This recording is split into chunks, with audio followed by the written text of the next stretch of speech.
ఈ వీడియోలో మనం వచ్చేసి 8th ఫిబ్రవరి 2024కి సంబంధించిన కరెంట్ అఫైర్స్ గురించి అయితే డిస్కషన్ చేద్దాం.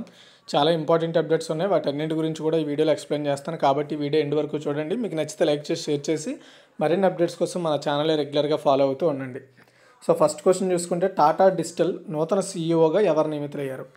ఆన్సర్ వచ్చేసి నవీన్ తహిల్వానీ అండి. టాటా సన్స్ అనుబంధ సంస్థ అయిన టాటా డిజిటల్కి కొత్త సీఈఓగా అండ్ ఎండీగా నవీన్ తహిల్వానీని అయితే అపాయింట్ చేయడం జరిగిందనమాట టాటా సన్స్. ఓకే, ఇప్పుడు ఆయన ఈ డిజిటల్ టాటా డిజిటల్ మీకు టాటా డిజిటల్ పేస్ కావచ్చు, టాటా డిజిటల్ ప్రొడక్ట్స్ ఏవైతే ఉన్నాయో వాటన్నింటికి ఈయనే నాయకత్వం వహిస్తారనమాట.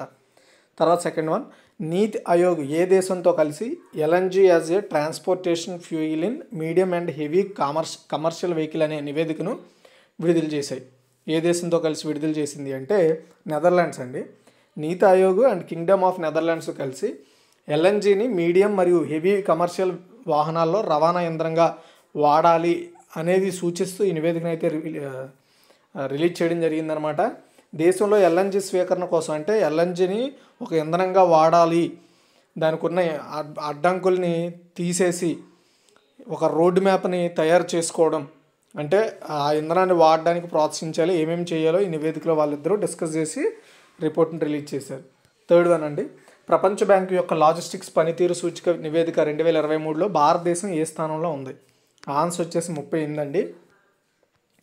చూడండి, ప్రపంచ బ్యాంకు రిలీజ్ చేసిన లాజిస్టిక్స్ పనితీరు సూచిక నివేదిక 2023లో మొత్తం 139 దేశాలకు ర్యాంకింగ్స్ ఇస్తే అందులో 38వ స్థానంలో ఉందన్నమాట మన ఇండియా. భారత్ యొక్క ర్యాంకు 2018లో 44 నుండి 6 స్థానాలు మెరుగుపడిందని చెప్పొచ్చు. 2014లో 54వ స్థానంలో ఉండేదండి. స్టేక్ హోల్డర్ మంత్రిత్వ శాఖ, అంటే ఈ లాజిస్టిక్స్ పనితీరు అంటే ఏంటి? వస్తువులను అటు ఇటు రవాణా చేయడము. అలా రవాణా చేయాలంటే మనకైతే గాలి ద్వారా, ట్రైన్ ద్వారా, లేదంటే రోడ్డు మార్గం ద్వారా, జల మార్గాల ద్వారా చేస్తారు. ఆ విధంగా మన దేశము అన్ని విధాలుగా ఇంప్లిమెంటేషన్ అవుతుందని ఈ నివేదిక మనకు చెప్తుందన్నమాట. మన బెటర్ ర్యాంక్ అనేది అంటే మనము సముద్రాల గుండా ఎలాంటి ఇబ్బందులు లేకుండా వస్తువులు రవాణా చేయడము, గాలి ద్వారా వస్తువులను రవాణా చేయడము, మెయిన్గా రైలు ద్వారా వస్తువులు రవాణా చేయడము, రోడ్డు మార్గం ద్వారా రోడ్డు ఇన్ఫ్రాస్ట్రక్చర్ డెవలప్ చేయడం ద్వారా వస్తువుల్ని సరఫరా చేయడం అనేది ఈజీ అవ్వడం ద్వారా ఈ లాజిస్టిక్స్ పనితీరు సూచికలో మన ఇండియా బెటర్గా పర్ఫామ్ అవుతుందని చెప్తుంది అనమాట ఈ నివేదిక. ఇది ప్రపంచ బ్యాంకు రిలీజ్ చేసిందండి. తర్వాత 4, ఇటీవల కేంద్ర ఆరోగ్య మరియు కుటుంబ సంక్షేమ మంత్రిత్వ శాఖ ప్రారంభించిన మొబైల్ హెల్త్ కార్యక్రమం పేరేమిటి? ఆన్సర్ వచ్చేసి కిల్కారి అండి. ఆరోగ్య కమ్యూనికేషన్ అండ్ విజ్ఞానాన్ని మెరుగుపరిచే లక్ష్యంతో, అర్థమైందా, ఆరోగ్య రంగంలో కమ్యూనికేషన్ని, నాలెడ్జ్ని బెటర్ చేయడం కోసం మొబైల్ అకాడమీతో పాటు మొబైల్ హెల్త్ కార్యక్రమమైన కిల్కారిని కేంద్ర ఆరోగ్య కుటుంబ సంక్షేమ శాఖ సహాయ మంత్రులైన SP Singh Baghel and doctor Bharati Praveen Pawar ప్రారంభించడం జరిగిందండి. ఈ కిల్కారిని పునరుత్పత్తి, ప్రసూతి, నియోనాటల్ పిల్లల ఆరోగ్య సంరక్షణ గురించి వారానికి ఒకసారి ఆడియో సందేశాలను అందించడం లక్ష్యంగా ఎవరైతే టార్గెటెడ్ లబ్ధిదారులు ఉంటారో వాళ్ళకి కావాల్సిన ఇన్ఫర్మేషన్ ఈ కిల్కారి ద్వారా వాళ్ళు పొందొచ్చు అనమాట. So interactive voice response system ద్వారా ఇది పనిచేస్తుంది. కుటుంబాల మొబైల్ ఫోన్లకు ఎవరైతే పేరెంట్ మొబైల్స్ ఉంటాయో వాళ్ళకి 72 ఆడియో మెసేజెస్ అయితే ఇస్తారు. అండ్ దీనిని కేంద్ర ఆరోగ్య కుటుంబ సంక్షేమ మంత్రిత్వ శాఖ ద్వారా నిర్వహిస్తారు. డిజిటల్ హెల్త్ ఇండియా విజన్కి ఇది మద్దతు ఇస్తుంది అనమాట. డిజిటల్ సర్వీసెస్ని ప్రొవైడ్ చేయడమే దీని మెయిన్ ఉద్దేశం అండి. తర్వాత కిల్కారి గుర్తుపెట్టుకోండి. తర్వాత 5, దేశీయంగా రూపొందించిన ఏ థెరపీ ద్వారా క్యాన్సర్ రోగులు క్యాన్సర్ రహితంగా మారినట్లు ప్రకటించబడింది లేదంటే ప్రకటించారు అంటే ఆన్సర్ వచ్చేసి కార్టిసెల్ అండి. క్యాన్సర్ మహమ్మారిని ఎదుర్కొనేందుకు సరికొత్త దివ్యాస్త్రం అందుబాటులోకి వచ్చిందని చెప్పాలి. మన దేశంగా డెవలప్ చేసిన కార్టిసెల్ అనే థెరపీ ద్వారా మొత్తం 15 మందికి ఈ థెరపీ వాడడం ద్వారా అందులో 3 ఈ క్యాన్సర్ బారి నుండి బయటపడ్డారంట అనమాట. అంటే వాళ్ళకి క్యాన్సర్ అనేది నోటిఫై అవ్వలేదంట. క్యాన్సర్ ఉన్నట్టుగా నోటిఫై అయిన తర్వాత వాళ్ళు ఈ థెరపీకి అయితే అప్లై చేసుకున్నారు. ఆ థెరపీ చేయించుకున్న తర్వాత క్యాన్సర్ లేకుండా పోయిందంట. ఈ థెరపీని ImmunoACT and IIT Bombay, Tata memorial hospital పరిశోధకులు సంయుక్తంగా డెవలప్ చేశారు.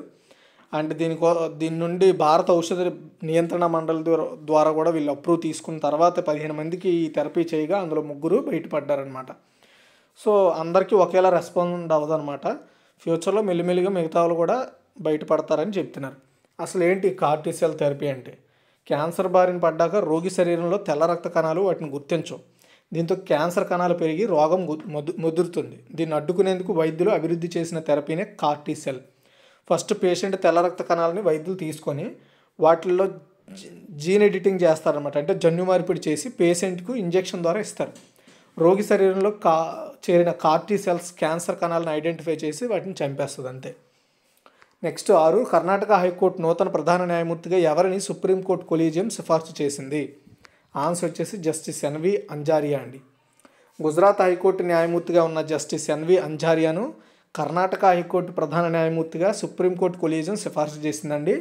ఈ మేరకు ఈ విషయాన్ని జస్టిస్ డివై చంద్రచూడ్ నేతృత్వంలోని justice Sanjiv Khanna, justice BR గవాయాలతో కూడిన కొలీజియం ప్రతిపాదించింది. ప్రస్తుతం కర్ణాటక ప్రధాన న్యాయమూర్తిగా ఉన్న జస్టిస్ పిఎస్ దినేష్ కుమార్ ఈ నెల 24న పదవిరమణ చేయబోతున్నారు. ఆ ప్లేస్లో ఇప్పుడు జస్టిస్ ఎన్వి అంజారియా అపాయింట్ అవుతారనమాట. ఓకేనా.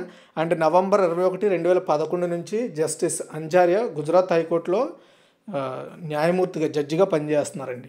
తర్వాత 7, క్రింద వాటిలో ఏ రాష్ట్రం ప్రజా ఆరోగ్యాన్ని రక్షించేందుకు హుక్కా విక్రయాలు వినియోగంపై రాష్ట్ర వ్యాప్తంగా నిషేధం విధించింది? హుక్క అంటే మీ అందరికీ తెలిసే ఉంటుంది, ఇంత సీసాలా ఉండి దాని నుండి పొగ పీలుస్తారనమాట. లైక్ అది కూడా ఒక పొగాకు లాంటిదే. సో అంటే ఆ పొగ రావడానికి కావాల్సిన మెటీరియల్స్ అన్నీ అందులో వేసి ఆ పొగను పీల్చుకుంటారనమాట. దాన్నే హుక్కా అంటారు. సో దీన్ని కర్ణాటకలో ఇప్పుడు బ్యాన్ చేయడం జరిగిందండి. ఎందుకంటే దీని ద్వారా చాలామంది చనిపోతున్నారు కాబట్టి సో దీన్ని బ్యాన్ చేయాలని డెసిషన్ తీసుకుంది కర్ణాటక గవర్నమెంట్. అక్కడ అమ్మడము అదేవిధంగా వాడడం కూడా నిషేధించడం జరిగింది. ఈ విషయాన్ని ఆ రాష్ట్ర ఆరోగ్య శాఖ మంత్రి దినేష్ గుండారావు అనౌన్స్ చేశారు. తర్వాత 8, ఏ దేశంతో భారత ప్రభుత్వం స్వేచ్ఛాయుత రాకపోకల విధానాన్ని రద్దు చేసింది? ఆన్సర్ వచ్చేసి మయన్మార్ అండి. మన పొరుగు దేశం మయన్మార్ అందరికీ తెలుసు. అక్కడ ఎలాంటి ఇష్యూస్ ఉన్నాయి, ప్రజెంట్ అక్కడ సైనిక పాలన జరుగుతోంది, అక్కడ అంతా దారుణంగా గందరగోళంగా ఉంది. అయితే రీసెంట్గా అక్కడ కల్లోలంకి భయపడో లేదా ఇంకే విధంగా మరి ఆ దేశ సైనికులు బోర్డర్ దాటి మన దేశంలోకి వచ్చేయడం జరిగిందనమాట.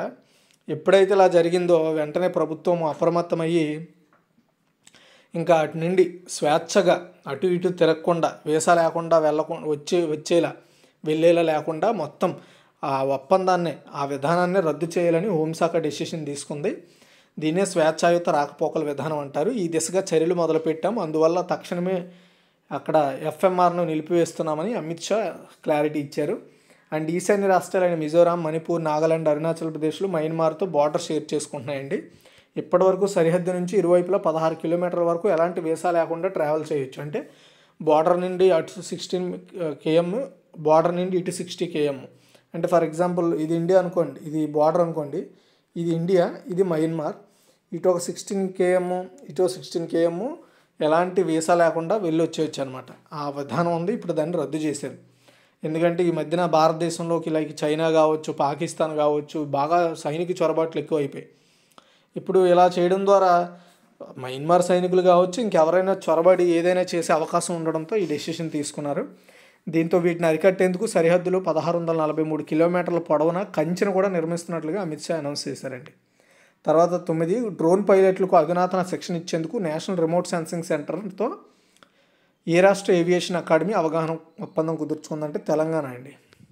చూడండి, సో తెలంగాణ రాష్ట్రంలో డ్రోన్ పైలట్లకు అడ్వాన్స్డ్ ట్రైనింగ్ ఇవ్వడం కోసం ఇస్రో అనుబంధ సంస్థ అయిన నేషనల్ రిమోట్ సెన్సింగ్ సెంటర్తో తెలంగాణ స్టేట్ ఏవియేషన్ అకాడమీ ఒప్పందం కుదుర్చుకుందనమాట. 15 days ట్రైనింగ్ అయితే ఇస్తారండి దీనిలో భాగంగా.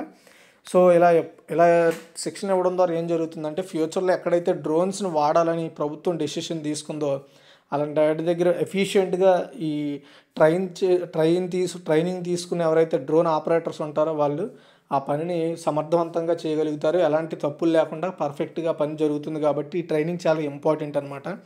లైక్ మ్యాక్సిమం ఎక్కువగా ఎక్కడ వాడుతున్నారు, ఇప్పుడు రైతులు వాడబోతున్నారు, ఫ్యూచర్లో రైతులు వాడతారు, వస్తువులు సరఫరాకు వాడతారు, ఇలా చాలా వాటికి డ్రోన్స్ని యూజ్ చేయబోతున్నారు.